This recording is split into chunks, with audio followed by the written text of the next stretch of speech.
So you know about him? Of course.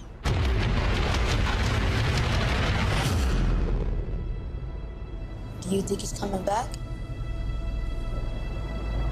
I don't know.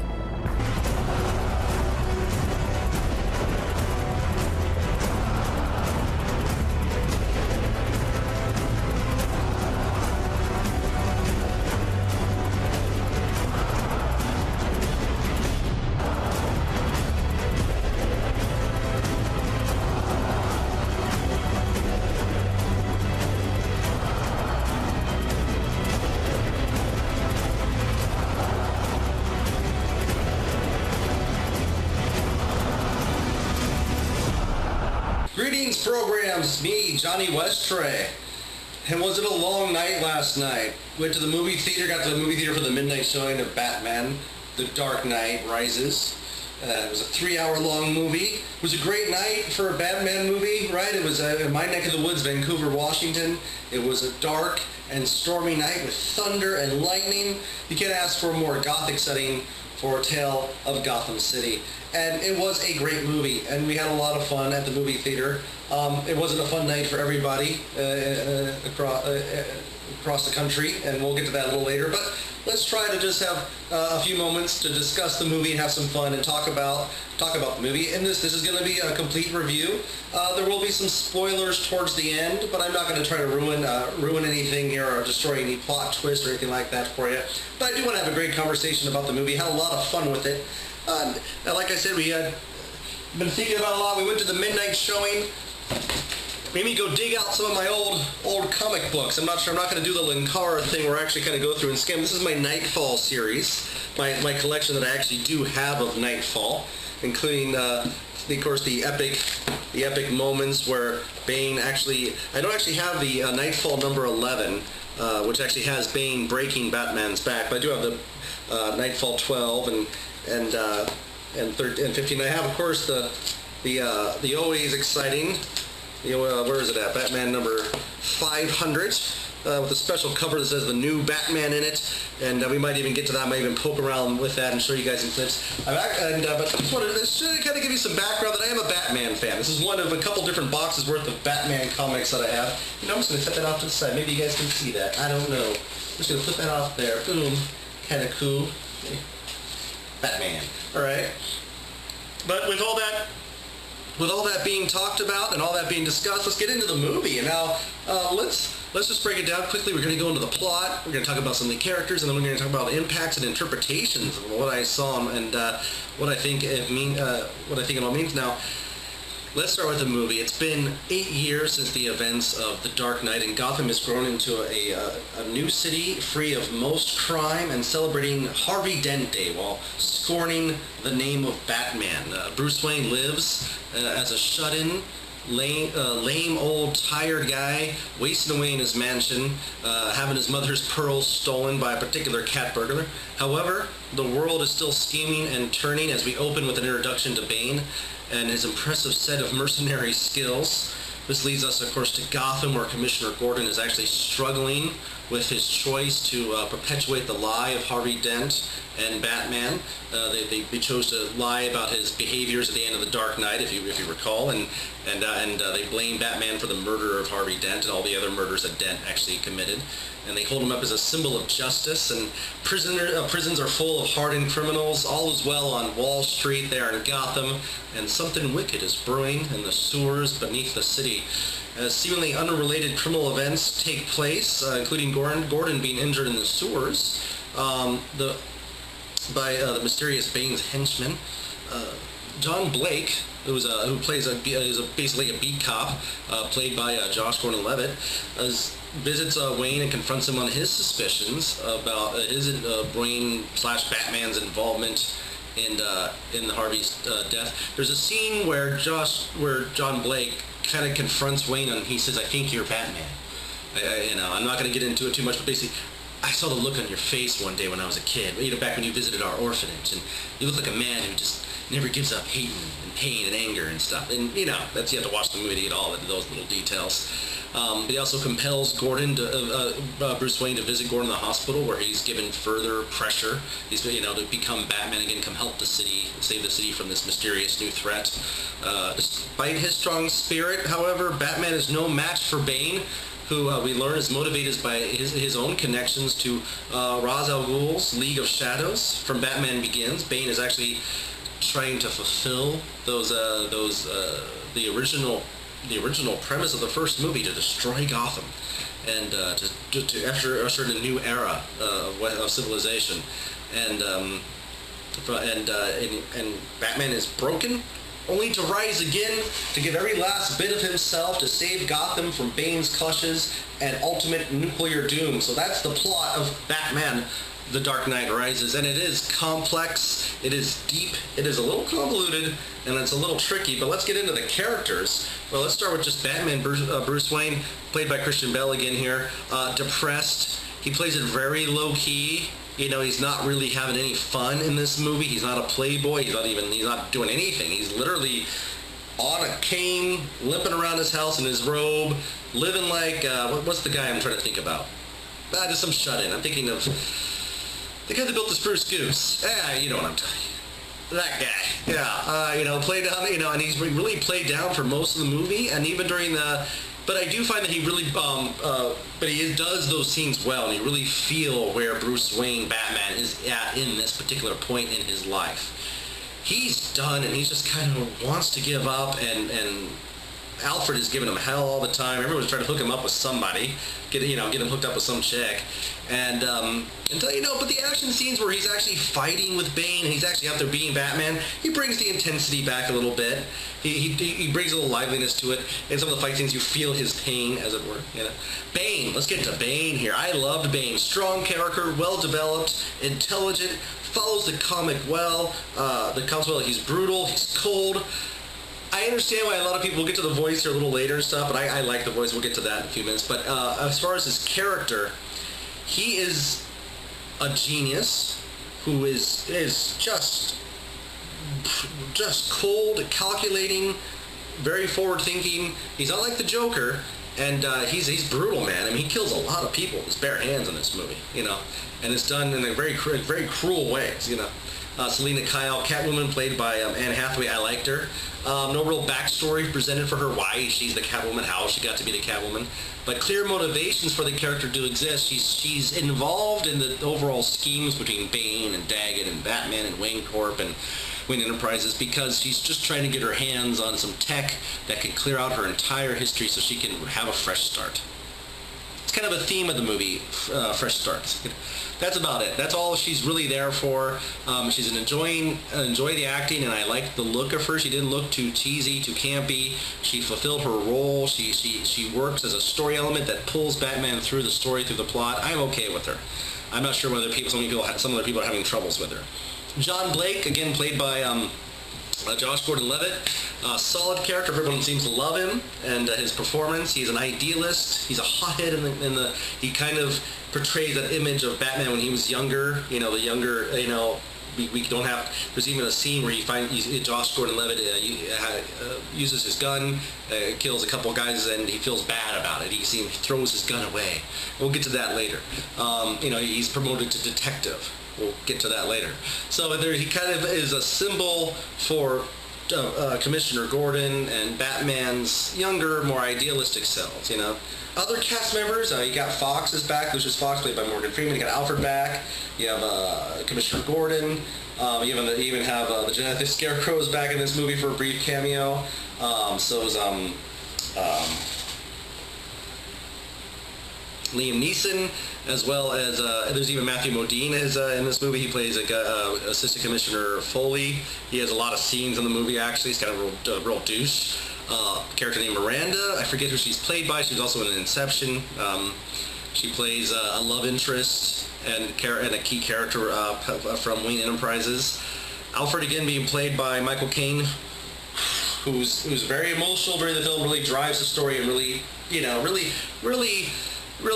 this movie's very bleak. It really pushes everything down. But they all did their jobs well, and they all acted well around. And that's always been the strengths of the Batman movies. In my opinion, the characters acting around Batman really make the story. But let's move into, impacts and interpretations. I highly recommend this movie. It's another excellent piece of cinema from Chris Nolan. The whole trilogy has been epic. There are some flaws to the film, of course, but nothing that ruins it for me, or I think for the audience. It was not terribly fun. It was a long, hard 3-hour slog, not like the Avengers. It was still a good movie, but that's Batman for you. It's Chris Nolan Batman. It's very dark. It's very emotionally intense. It's bleak. It's sad. It's depressing.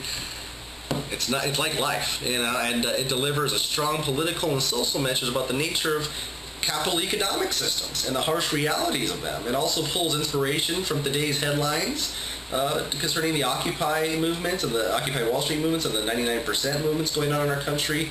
The question of, should 1% of the population have all the wealth while 99% of the population is struggling to keep themselves fed and clothed and given health care? And that imagery is pushed through the entire film. And here, I guess you could say here's a good spot where we're going to start getting into spoilers and stuff, because as we talk about my interpretations, we're going to get into some pros and cons of the film. But there's a scene before Bane and his henchmen take over Wall Street in Gotham, where you have your Wall Street class, the traders out there, they're talking, they're bitching. There's a guy getting a sandwich delivered to him. He's bitching about the sandwich not being right. Bane shows up, gets in there, things start hitting the fan. The Shoeshine guy that was cleaning the shoe reaches into a bag, pulls out a newsie. The sandwich delivery guy reaches into his bag, the guy's bitching about his net and pickles us and pulls out a gun, smacks him in the face. Construction worker comes out and, the janitor reaches into a bucket, pulls out a gun. The working class, the poor, the wretched masses that lift up the 1%, Bane comes in, he drags these guys up, he becomes their leader, and he takes over the city. And that's kind of the premise of it. And there's a big political message there, a socio-economic message. And we're going to get into this in a moment here with some of my things that I really like with the pros. But that's a big part of this movie, and you're going to have to be into that if you're going to enjoy this film, because it's really where the motivations lie in almost all the characters' activities, even Catwoman, where she doesn't mind stealing from the rich. She doesn't care that the rich are suffering. You saw that in the trailers where she talks about how long did you think you could live with such largesse and such fortunes while the rest of us suffered. So let's get into some real spoilers. Let's get into some pros and cons of this film. Some of the things I liked and didn't like. Let's start up again with Bane's character. Again, I said I thought he was really well done. In Batman and Robin, Joel Schumacher, he was, of course, just completely bastardized, completely destroyed. Nothing like he is in the comic books. He's a genius. In the comic books, he has this plan. He targets Batman. He's going to take Batman out, so he releases all the prisoners from Arkham Asylum. So all the classic foes, Joker, Riddler, along with several others, that came up through the, guys that came up through the days, Poison Ivy, Scarecrow. And he watches Batman get worn down by all of his past enemies. He learns about Batman's tactics and strategies. He learns about Batman's techniques, and he eventually learns where Batman lives, and he's Bruce Wayne. And then eventually, Batman comes home, sees Alfred laid out on the floor, and there's Bane in his living room saying, "What's up? I'm here to break you." That's about it. And they actually capture that really well in this movie. Not so much Bane following the same path, but Batman being worn down, being beaten, being tired. Bane is just able to overpower him through genius, through his cleverness, through his own brute strength. And it's done really well in the scene. I was very giddy. And this is where we're going to get into a little bit of spoilers, but there's a scene in the movie where Bane picks up Batman, just like in the comics. And I am grabbing my buddy's shoulder and arms going, like a little girl going, and then wham! Right across the knee, and snap, crackle, pop, Batman's out, 1, 2, 3. The new WWE champion is Bane. It's over, and that's one of the high points of the movie. It's where your hero's at the lowest, and that's the great stuff. And then there's Bane's speech, where he actually goes and he gives this speech to the people of Gotham after the explosions you've seen in the trailers and Gotham shut off from the city. He goes and he's about to release all the prisoners from Blackstone Prison, and he has this confession from Gordon about how Bane, about how Harvey Dent was a murderer, and how Batman's him and Batman covered up the truth, and he's reading this letter, and he's going on about false idols and false heroes and the oppressed people who are in the prison, and how the city has been oppressing, how the rich people of the city have oppressed everyone else, and it's time to give the city back to the people. But getting back to Bane's character, what I like is that he's just planning on blowing up the city no matter what. He's actually, we're going to get to the things, and that's going to get to some stuff I don't like, but he's going to, so he's just sick this way. And that's part of some of the overall themes of pain, suffering, despair. If you live in a world of pain, suffering, despair, you're going to be a bad person more likely. Now you're going to kind of turn bad, and that's kind of what the message of the film is. So, some of my things I like Catwoman. I thought she was well acted, well done, not too campy. The scenes with her and Batman were a lot of fun. There's a scene leading up to that initial fight with Bane between Batman, where Batman and Catwoman are going through the sewers, sneaking into Bane's little hideout, and they're tag teaming all the little hoodlums, and it's a great scene where Batman gets to be Batman, and Catwoman's kind of running interference, distracting him and distracting some of the bad guys, and Batman's sneaking in the shadows, and he's hopping here and bopping out of here and being Batman.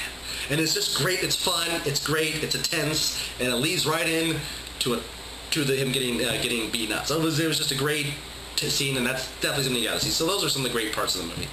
Let's now talk about some of the cons. Now, before, as I was talking about with the fight scenes, some of them were really satisfying. The ones with Catwoman and Batman were fun. The initial fight scene between Batman and Bane, good times. But the epic final battle between Bane and Batman is really lackluster and really disappointing, very anticlimactic. It's basically for a ninja, which Batman is supposed to kind of be. He's supposed to have all these, different martial arts techniques at his disposal, lots of different gadgets at his disposal. They basically just walk up to each other and start punching the hell out of each other, and that's about it until eventually one of them gets the upper hand. And it's very, there's not a lot of pomp, there's not a lot of circumstance, there's not a lot of ceremony. I would have liked to seen some kicks, some flips, some somersaults, some jumping, some use of a batarang, some use of smoke bombs, some cables, some hopping around on top of roofs and stuff, some serious comic book fighting. This is the final battle between Bane and Batman, and basically the end of the trilogy fight. This should be huge, and it was just kind of lackluster in that area. Now, there was some cool stuff with the Bat, with B-Bat, the Bat plane kind of moving around and stuff, lots of missiles and tanks and stuff being used. But I thought that fight scene was really disappointing, and it leads us to the mask, where Bane's mask gets beat up in the fight, and that's how Batman gets the upper hand. And, by the way, I don't know if I mentioned this right, but there's spoilers at this point. And at this point, it gets to the point that another con for me was where Batman's voice was really... There's a point where it's kind of a big F you to the audience by Chris Nolan and Christian Bale, I think, because that voice, that... Where are they? Killing is making a choice. Where are they? That, where is she? I want to know where justice is. That voice, the voice, and they take it to 9,000 with this scene where Batman is just wailing on Bane, just punching him in the face and going, where is it? Where's the bomb? Where's the bomb? Where is it? Where's the bomb? Where? And he's just punching the hell out of Bane. And I just start laughing out loud in the theater because it was just so funny. It's the one thing, the where is she line being taken to a max that's been made so much fun of by the Nostalgia Critic, by every, by Riff Tracks and all those guys. So I couldn't help but laugh. I think they were laughing. I think Nolan was laughing with us or at us. I'm not sure with that, but anyways, after that, Bane's death is pretty quick and pretty painless and pretty pointless. And it's like I was a little disappointed by that for such a big character in the series. And there's another twist there. I'm not going to give that away. But moving on from that, let's just say another conspirator is revealed, and it's a really good scene. Then we move on. Now, part of it, when I say conspirator, we need to talk about the bomb. Now, here's something that's really important. And let me move into this quickly. One of the big driving plot points of the story here is that over the last several years at Wayne Enterprises, Bruce Wayne was working on a green energy product, basically building a fusion reactor. Upon learning that this fusion reactor might be turned into a weapon, he decides to mothball the project and keep it under wraps. So, during this whole time, there is a working nuclear fusion reactor underneath Gotham City that could solve the world's energy problems. It's like the arc reactor from Iron Man. It's just too good to be true. And Bruce Wayne has kept it under wraps and kept it quiet because he's afraid that it could be used as a weapon. And I think this is just really weak because don't we already exist in a world full of nuclear weapons? Don't we already exist in a world full of atomic power, little atom bombs sprinkled across the globe in the form of nuclear power plants? Unless we're living in the Superman 4 universe here where all the nuclear weapons have been disposed of, I'm not sure what Bruce Wayne's malfunction is and where his logic has gone right here. You're not going to tell the world about fusion in a bottle because you're afraid it's going to be weaponized. We already live under the constant threat of nuclear annihilation. It would be better if we weren't having proxy wars over energy because we had nuclear fusion, cheap, free, and everyone can have it. Kind of a bad pop point. I think everyone's going to see what I mean. But that is the bomb that Bane plans to use to wipe out Gotham City because he takes it, he gets it armed, and it's going to go off in 5 months. It's starting to decay. Once it's taken away from the reactor, it's just the core. It decays over 5 months, and it's going to nuke 6-mile radius, boom, wipe out Gotham. But that leads us to my next point here about the bombs and the conspirators and some big plot hole is it appears as if the conspirators, Bane and some of his closest colleagues, have no intention of escaping Gotham. They seem to be willing to fight, to hang in there right to the very last minute. They seem to be making no efforts for a getaway plan or any place to get out of there so that they can lead this new world order they intend to create. Bane is a political creature, is a political character. As I mentioned before, he has this big, awesome speech, he kind of wants to be in charge. You can kind of see he's kind of a Hugo Chavez, Gaddafi kind of character in his populist message, where he's also willing to slaughter innocents. But he makes no attempt. They're going to go down with the ship. I don't know why that's a motivation. That's just not explained. I think it's kind of a plot hole. It's a con. I don't like it. That leads to Batman's death. They got the bat plane. They got the bomb. They're flying it out to the bay. They have to get out. They got 1 minute to get that bomb 6 miles away. I don't think that's possible in a helicopter-like flying vehicle. I just don't think you can get up to maybe 200 miles an hour. Can you make 6 miles in 1 minute? Maybe. I haven't done the math, Someone do the math. Someone get on that, You, that man there, get on that, It seems kind of stupid. Big spoiler here, he dies, there's an explosion, everyone thinks Bruce Wayne is dead. But he's not dead. And that we're going to get to that in a moment here. But let's also come to some style over substance issues that I thought may also, for some plot holes, for some convoluted thinking and some moments where I was taken out of the story. After Bane takes Batman and snaps him, at some point, right after that, and between then and 5 months, shortly after that I'm guessing, within a few days, he's on a plane and he's traveling to Istanbul or Timbuktu or somewhere sub-Saharan Africa to throw him into a prison where he's going to suffer and watch on TV the destruction of Gotham while his back slowly heals. And my thought is, wow, you actually take the time to fly all the way over there and fly all the way back while you're trying to take over the city. And two,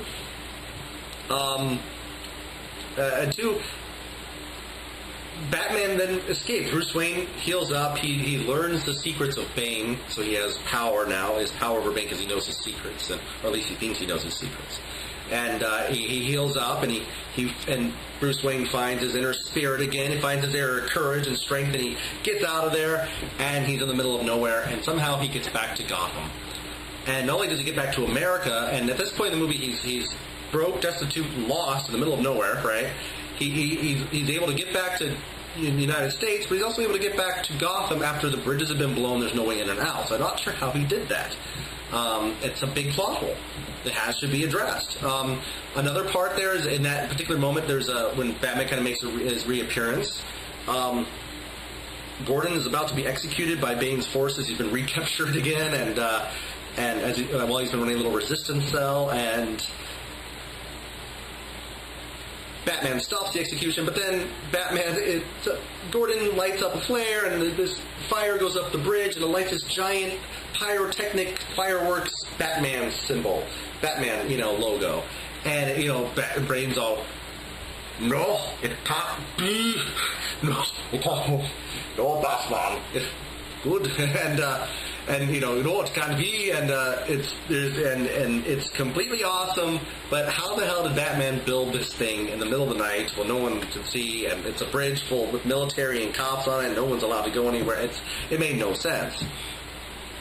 So that was kind of an area of style over substance kind of thing. I thought, well, there's these scenes where Batman's just sitting on top of towers with the wind blowing through his cape, and so how the hell did he get up there? Why is he up there? Why don't we have him doing his cable being pulled up to the rooftop like Batman? That's a cheap effect. It's not a hard effect to do. I don't understand why you're not showing him getting to the rooftops. Anyways, Batman's death. Okay, well, Batman doesn't actually die, because we're in spoiler territory here, but Bruce Wayne and Catwoman live happily ever after in Florida. Somehow, at some point, Batman jumps out of the Batplane in the middle of the ocean and survives the nuclear blast. That would have, even if he was just a few miles away, the shockwave would have crushed every bone in his body, and the capillaries would have burst while he was swimming to safety. He just couldn't. He goes out. A nuclear blast in the ocean is very bad. It's bad. It's bad for everything around. It's a 6-mile radius blast. He would not have survived. It's made very clear the plane doesn't have autopilot. He has to fly it out there. So, again, another big plot hole, but the audience clapped. Yay, he's alive. And yeah, it's kind of an Inception moment where you almost think it's just Alfred's dream.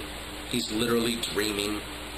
It's almost shot almost like an Inception dream scene. So I'm almost kind of thinking it's fake, because more spoilers.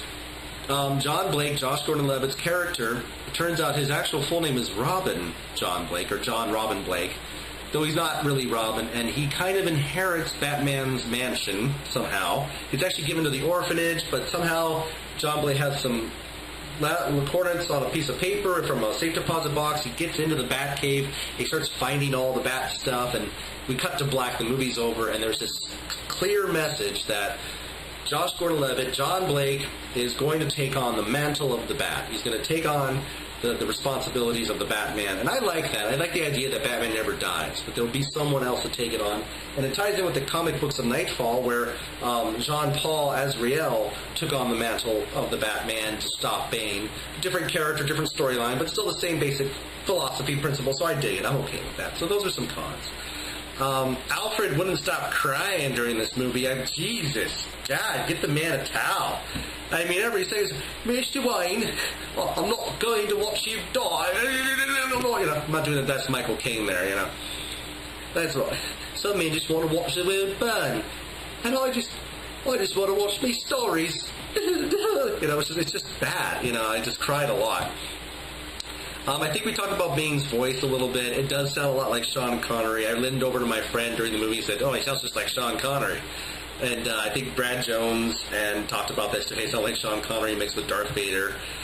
They're right on. I still like the voice. I still like how the voice is juxtaposed to Bane's physical stature. It makes him sound like an evil genius. That's right, Batman. Batman.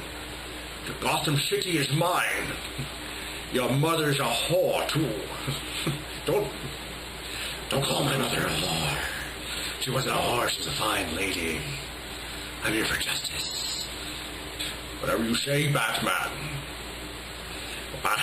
So I can go on like this for hours. But it was a great movie. I loved it. Great trilogy. Go check it out. Go have fun. Try to look past some of the big plot holes. But hey, it's a comic book movie. What can you do?